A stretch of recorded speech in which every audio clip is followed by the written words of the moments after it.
오늘 보실 하나님 말씀은 출애굽기 7장 8절에서 25절까지의 말씀을 보겠습니다.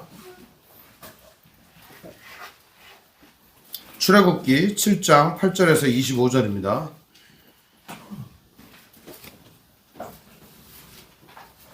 제가 가진 성경은 구약 성경 90쪽입니다. 90쪽, 91쪽 찾으시면 되겠습니다. 한 절씩 번갈아 가며 교독하겠습니다. 여호와께서 모세와 아론에게 말씀하여 이르시되 바로가 너희에게 이르기를 너희는 이적을 보이라 하거든 너는 아론에게 말하기를 너희 지팡이를 들어 바로 앞에 던지라 하라. 그것이 뱀이 되리라.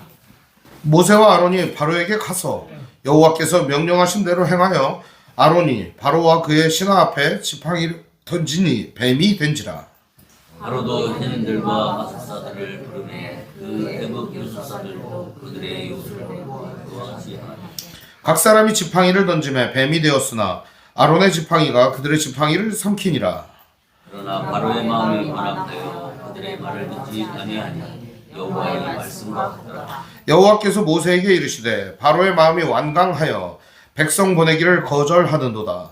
아침에 너는 바로에게로 가라. 보라 그가 물 있는 곳으로 나오리니 너는 나일 강가에 서서 그를 맞으며 그 뱀 되었던 지팡이를 손에 잡고 그에게 이르기를 히브리 사람의 하나님 여호와께서 나를 왕에게 보내어 이르시되 내 백성을 보내라. 그러면 그들이 광야에서 나를 섬길 것이니라 하였으나 이제까지 네가 듣지 아니하도다.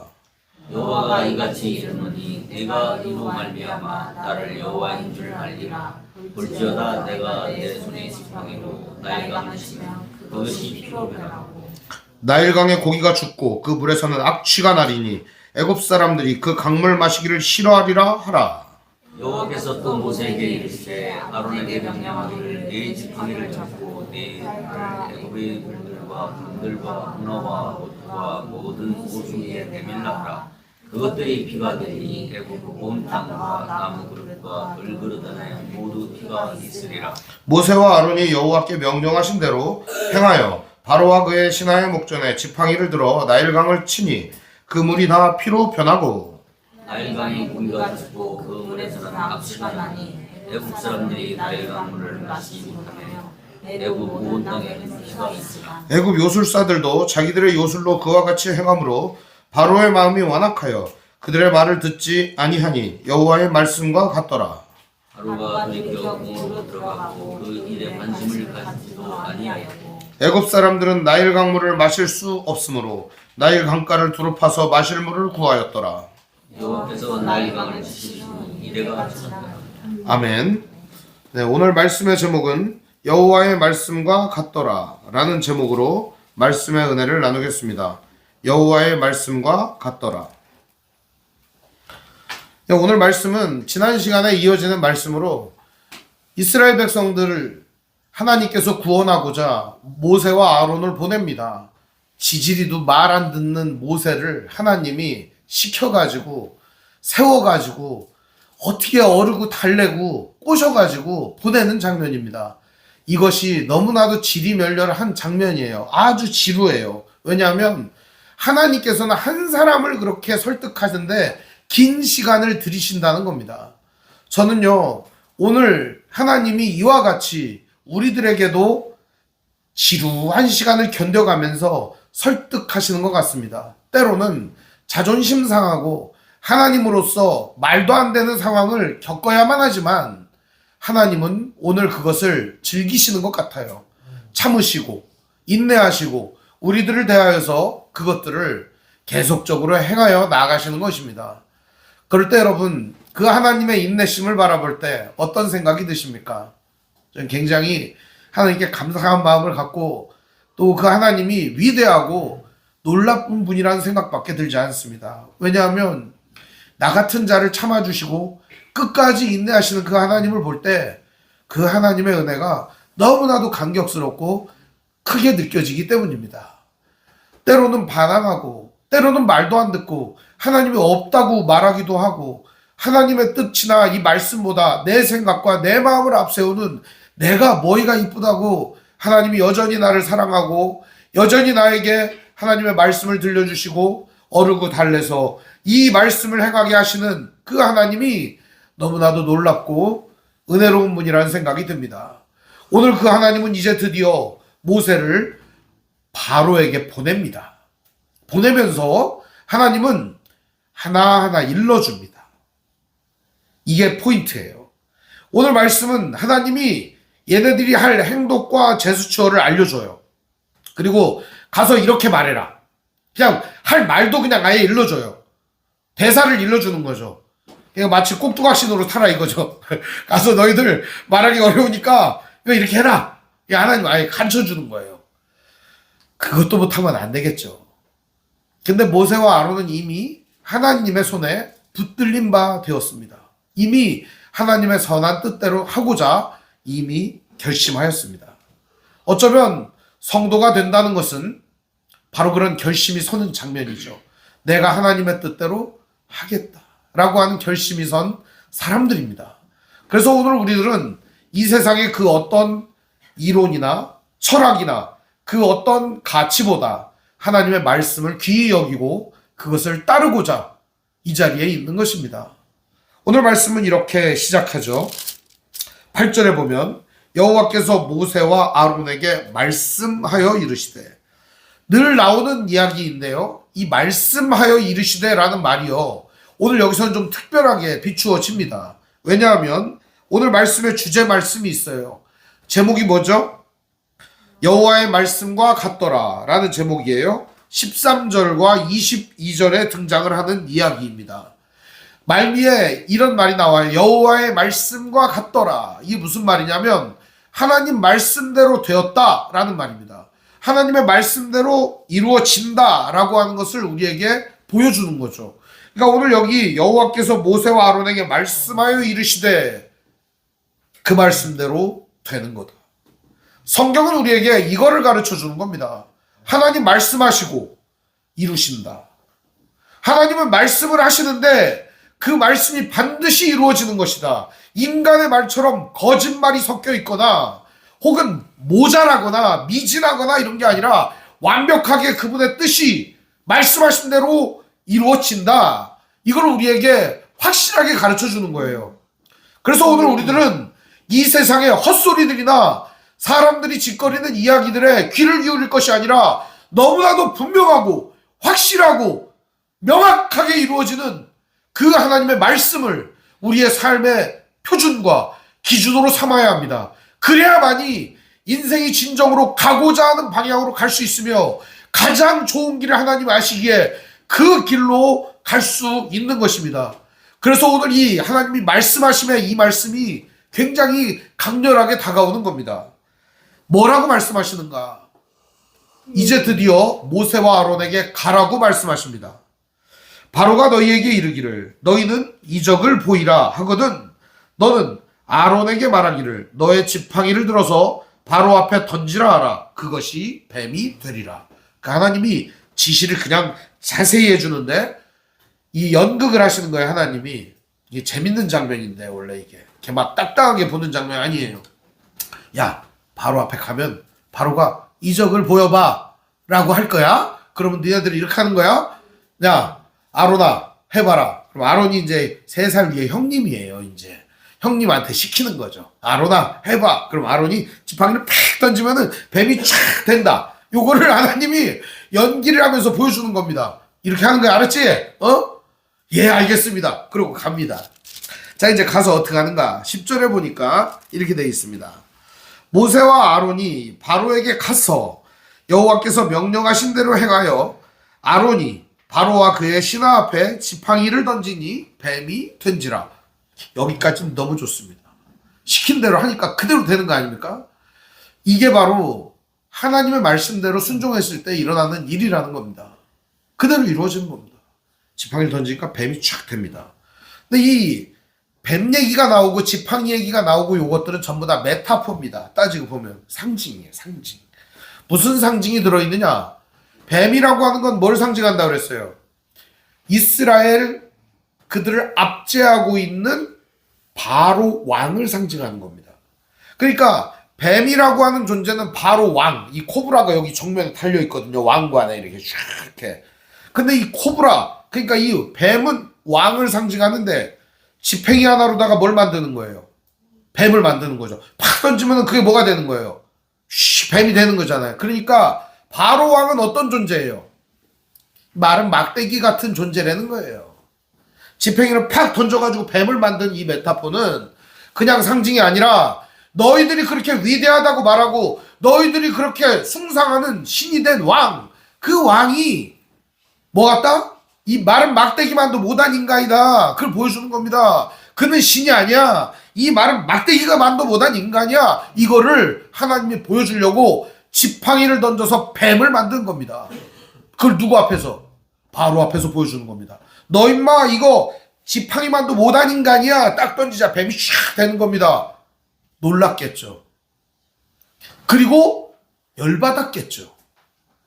감히 내 상징을 뭘로 보는 거예요? 뱀으로 만들어버린 거예요. 그냥 나의 심볼을 갖다가 그냥 지팡이로다가 만들어버리는 거예요. 이 마른 막대기 같은 존재라고 보여주는 거죠. 이것이 바로 어떻게 보면 하나님의 의도한 바입니다. 가서 이걸 보여주자. 거기에 있는 사람들이 다 놀랬겠죠. 그러나 바로는 사람들을 부릅니다. 이게 자기를 수치스럽게 만드는 일인 줄도 모르고 자기의 나라에 있는 똑똑하다는 인간들을 다 부릅니다. 부르는 인간들이 누구냐 보니까 현인, 그리고 마술사, 요술사들 이런 사람들을 부릅니다. 이 현인들이 누구냐? 이게 신라의 밤이요 이거 아니에요. 그 현인이 아니고 이 현인은 지혜자들을 의미합니다. 지혜로운 사람들. 그리고 마술사는 누구냐? 마술사는 원래 이 사람들을 속이는 자들을 의미합니다. 바꿔 얘기하면 이 호린다는 뜻이 있어요. 이 마술사라는 단어는 박수무당을 일컫는 말입니다. 박수무당. 남자 무당이죠. 그러니까. 그리고 요술사들이 등장을 하죠. 이 요술사들은 누구냐? 바로 술객들, 점성술사. 옛날로 치자면은 이 사람들이 제일 똑똑한 사람들이에요. 별의 움직임을 관측하여 봄이 온다. 가을이 온다. 비가 내린다. 이거를 관측하는 인간들이에요. 그러니까 하늘의 이치를 깨닫는 인간이 가장 똑똑한 사람 아닙니까? 옛날에 그래서 첨성대 만들고 간이, 혼천이 이런 거 만들면서 우리나라도 역사적으로 문화적으로 발전을 이루는데 점성술이 굉장히 한몫하는 겁니다. 이게 이 인문학적으로 보면 이 천문학을 깨닫는다는 것은 결국 하늘의 이치와 삶의 모든 것들을 내다볼 수 있는 굉장한 기술이거든요. 뭐 지금이야 뉴스만 틀면 뭐 나와요? 딴딴딴 난다라단단단단단 이게 나오잖아. 이게 요즘 그 음악이 나오나 모르겠네. 뉴스를 하도 안 봐가지고. 그 옛날에는 그 김동완이라는 사람이 나와가지고 그림 막 그려가면서 하잖아요. 고기압 이렇게 오고 저기압 이렇게 오고. 그게 재밌었는데 요즘은 말입니다. 다 이렇게 하면 그래픽이 쫙 뜨지 않습니까? 그 이제 시대가 많이 변했어요. 텔레비만 틀면 뭐가 나와요? 날씨가 나오는 거예요. 그러니까 점성술사가 필요가 없어요 지금은. 근데 옛날에는 이 사람들이 제일 똑똑한 사람들이에요. 부른 거죠. 그래가지고 뭐를 하게 하는 거예요? 요술을 부리게 하는 거죠. 그래서 이 사람들도 어떻게 해요? 던지니까 뱀이 됩니다. 한마디로 얘기하면 속인 거죠. 하나님은 이거를 갖다 지팡이가 진짜 뭐가 되게 한 거예요? 뱀이 되게 한 것이고요. 이들은 지팡이로 뱀을 만든 게 아니고 속인 거죠. 그러니까 얘네들도 지팡이로 뱀을 만든 게 아니고 지팡이로 뱀이 되게 하는 것처럼 속이는 거죠. 마술 보면 그렇잖아요. 모가지가 잘라졌는데도 막 하고 하잖아요. 제가 그런 거 참 신기하더라고요. 그런 거. 근데 그보다 얘네들도 그걸 속인 거예요. 근데 그때 이 속인 지팡이, 즉 한마디로 얘기하면 그 뱀을 모세의 지팡이, 즉 아론의 지팡이가 먹어버리는 겁니다. 12절에 보면 각 사람이 지팡이를 던짐에 뱀이 되었으나 아론의 지팡이가 그들의 지팡이를 삼키니라. 먹어버린 거죠. 뭘 말하는 거죠? 하나님께서 만든 마른 막대기만도 못한 이 바로왕 같은 존재, 니네 신하들도 만드는 게 왕이다. 이걸 보여주면서 그 왕이 얼마나 보잘것없는지, 이 지팡이, 하나님이 기적을 일으킨 이 지팡이조차도 너의 뱀을 먹어버릴 정도로 우스운 인간이다. 이거를 그대로 보여주는 것이죠. 그러나 바로는 여기서 쫄지 않습니다. 대제국의 왕이거든요. 어떻게 합니까? 13절. 그러나 바로의 마음이 완악하여 그들의 말을 듣지 아니하니 여호와의 말씀과 같더라. 하나님은 이미 여러 차례 모세와 아론에게 주지시켰습니다. 바로는 완악하여 너희 말을 듣지 않을 것이다. 니들이 말해도 백성을 보내지 않을 것이다. 그래서 내가 여러 가지 재앙을 친 후에야 이들이 보낼 것이다. 심지어는 7장 1절에도 등장을 합니다.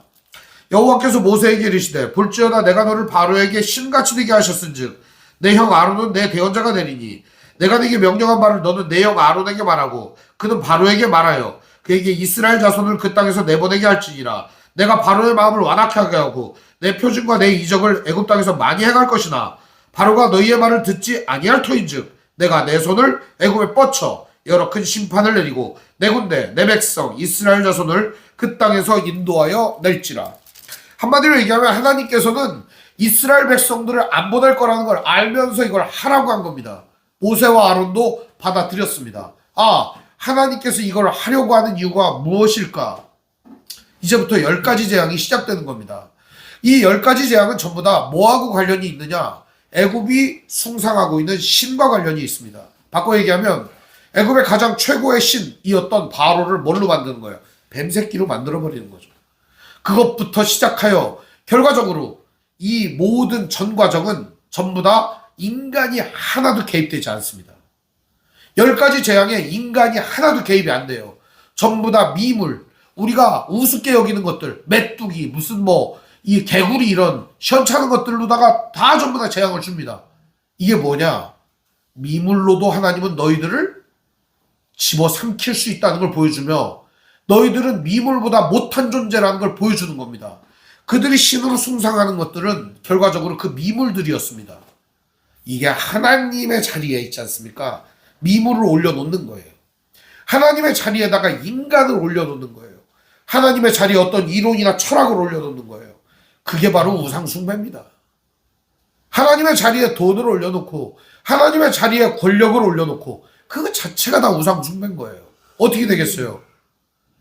그것의 지배를 받으면 그것의 노예가 되는 거예요.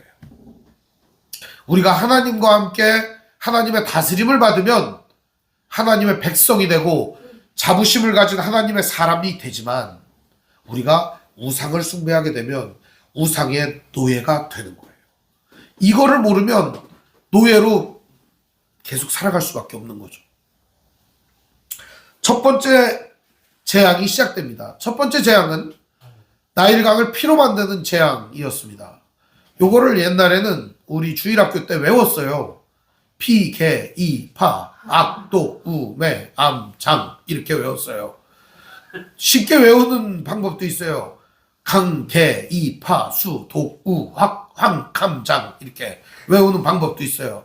다 이게 10가지 재앙 외우는 방법이에요. 제가 좋은 주일학교를 나와가지고 그리고 외우면 되는 거예요. 피, 나일강이 피가 되는 거. 개, 개구리가 그 강에서 튀어나오는 거. 그죠? 이, 말 그대로 이가 막 이제 온 천하에 창궐하는 거. 파, 파리가 이제 막 이 창궐해서 힘들게 하는 거.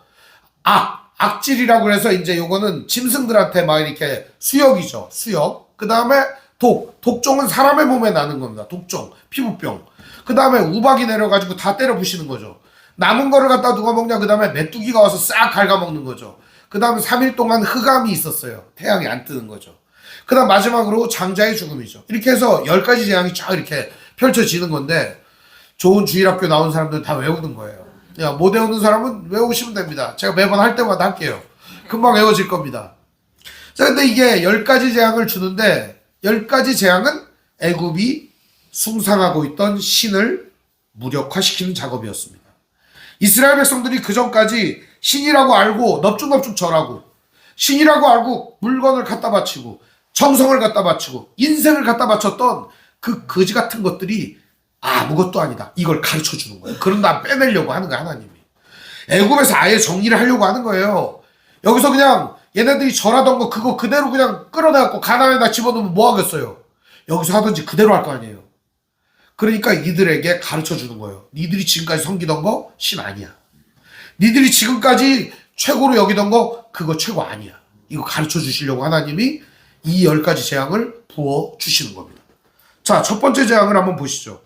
여기 하나님께서 직접 말씀하시는 내용이 14절부터 이 19절까지 등장을 합니다. 그 하나님께서 19절까지 얘기를 해주는 거예요. 아까 얘기했던 것처럼 시나리오를 다 알려주는 거예요. 이렇게 얘기해라. 그리고 이렇게 해라. 동작부터 시작해서 말까지 다 일러줘요.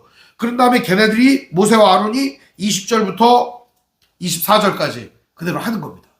오늘 그 얘기가 요 7장의 주요 내용입니다. 자, 그럼 볼까요? 여호와께서 모세에게 이르시되 바로의 마음이 완강하여 백성 보내기를 거절하는도다. 아침에 너는 바로에게로 가라. 보라, 그가 물 있는 곳으로 나오리니 너는 나일 강가에 서서 그를 맞으며 그 뱀 되었던 지팡이를 손에 잡고 그에게 이르기를 히브리 사람의 하나님 여호와께서 나를 왕에게 보내어 이르시되 내 백성을 보내라. 그러면 그들이 광야에서 나를 섬길 것이라 하였으나 이제까지 네가 듣지 아니하도다. 여호와가 이같이 이르노니 내가 이로 말미암아 나를 여호와인 줄 알리라. 볼지어다 내가 내 손의 지팡이로 나일강을 치면 그것이 피로 변하고 나일강의 고기가 죽고 그 물에서 낙취가 나리니 애굽 사람들이 그 강물 마시기를 싫어하리라. 여호와께서 또 모세에게 이르시되 아론에게 명령하기를 내 지팡이를 잡고 내 팔을 애굽의 물들과 강들과 우다와 못과 모두 호수 위에 내밀라 하라. 그것들이 피가 되리니 애굽 온 땅과 나무 그릇과 돌 그릇 안에 모두 피가 있으리라. 하나님은 이렇게 일사천리로 모든 걸 다 가르쳐 주십니다. 근데 여기에 중요한 지점이 있습니다. 왜 하필 첫 번째 재앙이 나일강을 피로 물드는 것이었을까요? 생각 안 해보셨어요? 이걸 고민을 해야 되는 거예요. 원래 성경을 읽을 때 이런 걸 고민해야 되는 거예요. 왜 나일강을 왜 피로 물들였을까? 이 강은요, 이 이집트인들에게 젖줄이에요. 생명강이에요. 생명강. 이 나일강이 쫙 범람을 하면 여기에 밀이 쫙 나는 거예요. 곡창지대가 펼쳐지는 거죠. 그러니까 이 강은요, 고기도 주고 곡식도 주고 축복의 강이에요. 근데 이 강을 갖다가 하나님 왜 피로 물드냐 이거죠. 그것은 이 축복의 강을 갖다가 피로 물들인 자가 있으니 그 자가 누구라는 거예요? 바로라는 겁니다. 바로. 너희의 통치자가 너희들을 이렇게 괴롭게 만들었다. 그걸 보여주는 거예요. 애굽의 이 나일강에다가 뭐를 던졌습니까? 애기를 던졌습니다. 애기를. 갓난아기를 던졌어요. 수많은 갓난아기가 나일강에 던져졌다고요. 수많은 이 어린 생명들이 목숨을 잃었다고요. 수많은 사람들이 그곳에서 죽임을 당했다고요. 그래서 하나님께서는 어떻게 하냐? 이게 바로 피로 물들여 버리려고 하는 거예요. 바로가 피로 물들인 그 강, 그거를 하나님께서 보라고 얘기하시는 거예요. 바로가 지금 하는 짓이 뭐다? 너희들의 생명의 젖줄을, 하나님이 주신 이 나일 강을 피로 물들이고 있다, 이걸 보여주는 거죠. 그래서 강을 피로 물들여 버리는 겁니다. 그리고 바로가 통치하면서 피로 물들인 이 나일 강을 통하여 사람들은 어떻게 됩니까? 썩은 고기를 먹게 되는 겁니다. 썩은 고기. 그 썩은 고기를 먹을 수가 없으니까 어떻게 합니까? 결과적으로 이 썩은 고기가 악취를 내는 겁니다. 바로의 통치는 사람을 죽이고 모든 생물을 죽이고 멸절시키고 악취가 나게 만들고 결과적으로는 그 물을 마실 수 없도록 만들어버리는 거죠. 썩어버리게 만드는 거예요. 결과적으로는 어떻게 돼요? 사람들이 그 강에서 물을 마실 수 없어 옆에를 파갖고서 물을 마시게 되는 그런 형국까지 만들어내는 겁니다. 이것은요, 단순히 강을 피로 물들이는 사건이 아니에요. 하나님께서는 바로의 행실과 그가 지금까지 저질렀던 죄악을 만천하에 보여주는 거예요. 봐라, 지금까지 너희들이 이렇게 해왔다. 너희 통치자가 이렇게 너희들을 피로 물들이고 괴롭혔다. 이걸 보여주는 거예요. 이제 어떻게 할 거냐? 여호와 하나님을 따라야 되지 않겠냐? 하나님께서 그걸 보여주시는 거예요. 이 시대는 우리가 왕이 없어요. 그래서 누가 주권자냐? 국민이 주권자예요. 국민이 이 나라의 주인이에요. 그러니까 우리가 우리 대표자를 뽑는 거예요. 그런데 이 선거 때도 국민이 주권자라는 사실을 잊지 말아야 합니다. 이 소중한 한 표는 내가 주인이다 이겁니다. 내가 이 나라의 주권자라는 사실을 표시하는 거예요. 우리가 무슨 왕 뽑는 게 아니에요. 우리 대신 일할 멋은 뽑는 거예요. 그래서 우리가 표를 던지고 그 사람이 일 잘할 수 있도록 지켜보는 겁니다. 그래서 우리가 투표를 반드시 해야 되는 거예요. 주권자로서 행사를 해야 되니까 권리를. 그러나 이때는 그게 아니에요. 이 악한 바로가 통치를 하고 있었거든요. 그러니까 이 바로를 어떻게 해야 돼요? 하나님께서 응징하시는 작업인 것이죠. 여기에 보면 이런 말이 있습니다. 16절에 보면 이제까지 내가 듣지 아니하도다. 하나님 말씀 안 들었다는 거예요. 그리고 뭐라고 얘기합니까? 17절에 여호와인 줄 알리라. 이 재앙의 목적이죠. 재앙의 목적이 첫 번째는 뭐예요? 바로가 말 안 들어서 심판하는 게 있고, 두 번째는 뭐예요? 내가 하나님인 거를 나타내겠다 이겁니다. 내가 말한 대로 이루어지는 거 보여준다 이겁니다. 이 두 가지 목적이 있는 거예요. 첫 번째는 이스라엘 백성들이 이 우상숭배에서 멀어지게 만들고, 그리고 바로의 완악함을 심판하시는 거고, 두 번째는 뭐예요? 내가 여호와 하나님이다. 나는 이걸 가능하게 만든다. 그걸 보여주시는 겁니다. 그러면서 하라고 합니다. 그러자 이제 19절에 아론이 지팡이를 쫙 펴니다.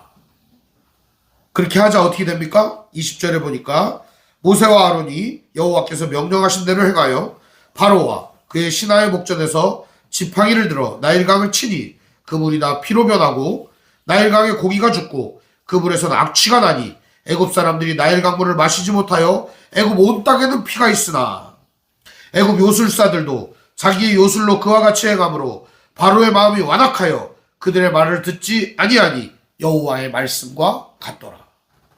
하나님께서 이렇게 재앙을 주셨으나 깨닫지 못한다는 것이죠. 바로도 어떻게 합니까? 관심이 없어요 이거에. 왜? 자기가 왕이고 권력자니까 니들 마음대로 해. 하든지 말든지 니들 마음대로 해. 니깐 것들이 감히 나를 어떻게 흠집이나 낼 수 있으랴? 이 생각하는 거죠. 오만하고 교만하고 독선적인 태도를 보이는 겁니다. 어떻게 하냐? 23절 우리 같이 읽어볼까요? 바로의 태도입니다. 함께 읽습니다. 바로가 돌이켜 궁으로 들어가고 그 일에 관심을 가지지도 아니하였고. 바로는 이런 거에 관심 없어요. 뭐에만 관심 있냐? 자기 배에만 관심 있고 자기 삶에만 관심 있어요. 이게 바로예요. 아무 관심이 없어요. 백성이 죽든지 말든지, 백성들이 굶든지 말든지, 백성들이 지치든지 고통스럽든지 말든지 아무 상관이 없어요. 궁으로 들어가서 지 멋대로 사는 거예요. 나일강이 피로 변하든지 말든지 아무 관심이 없어요. 그냥 사람들이 피를 흘려 죽든지 말든지 그냥 자기는 궁에서 잘 먹고 잘 살면 되는 거예요. 이것은 어떻게 보면 가장 미련하고 가장 어리석은 지도자의 전형을 보여주고 있습니다. 오늘 하나님께서 심판하시려고 하는 것은 무엇일까요? 결과적으로 이스라엘 백성들을 압제하고 그들을 고통스럽게 만드는 이 바로를 철저하게 낱낱이 까발려 보여주는 겁니다. 밑바닥까지.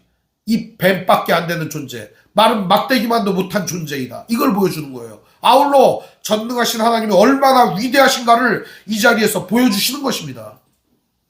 이어지는 말씀도 보면 애굽 사람들의 모습을 보십시오. 얼마나 불쌍한가. 24절 우리 같이 읽어볼까요? 시작.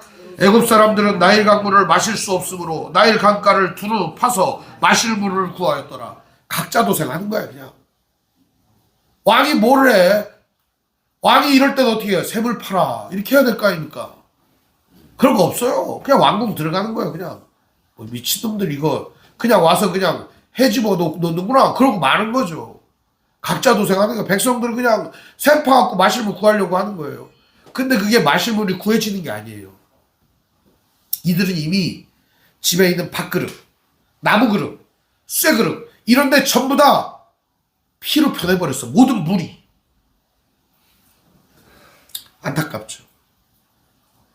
이들은요 물을 구하려도 물을 구할 수가 없었으니까 어떻게 땅을 파야죠.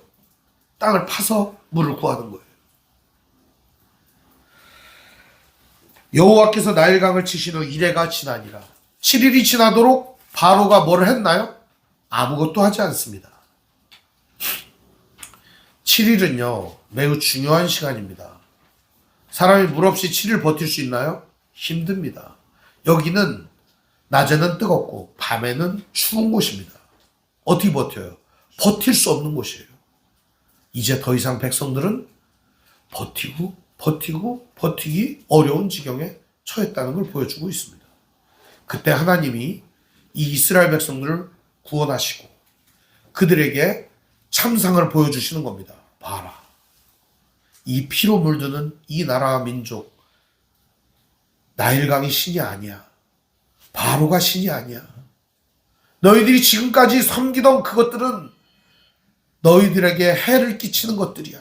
이거를 확실하게 보여주시는 것입니다. 저는 이 말씀을 읽으면서 마음이 굉장히 우울해졌습니다. 왜냐하면 우리가 살고 있는 세상은 여기저기가 답이라고 외쳐요. 이 사람들이 내가 답이다. 내가 답이다. 여기가 답이다. 이게 답이다. 근데 여러분, 그건 답이 아닙니다. 왕도 답이 아니고 나일강도 답이 아닙니다. 오직 여호와 하나님만이 답입니다.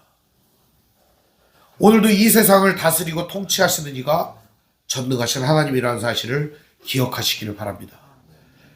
우리가 잊지 말아야 됩니다, 여러분. 세상이 지 마음대로 흘러가고 어떤 인간에 의해 움직이는 것 같아도 이 모든 세상을 움직이시고 다스리시는 유일하신 분이 전능하신 하나님이라는 사실을 기억하고 오늘도 담대히 나아가는 믿음의 형제 자매들 되시기를 주님의 이름으로 축원드립니다. 우리 시간 함께 찬양하면서 함께 기도하도록 하겠습니다.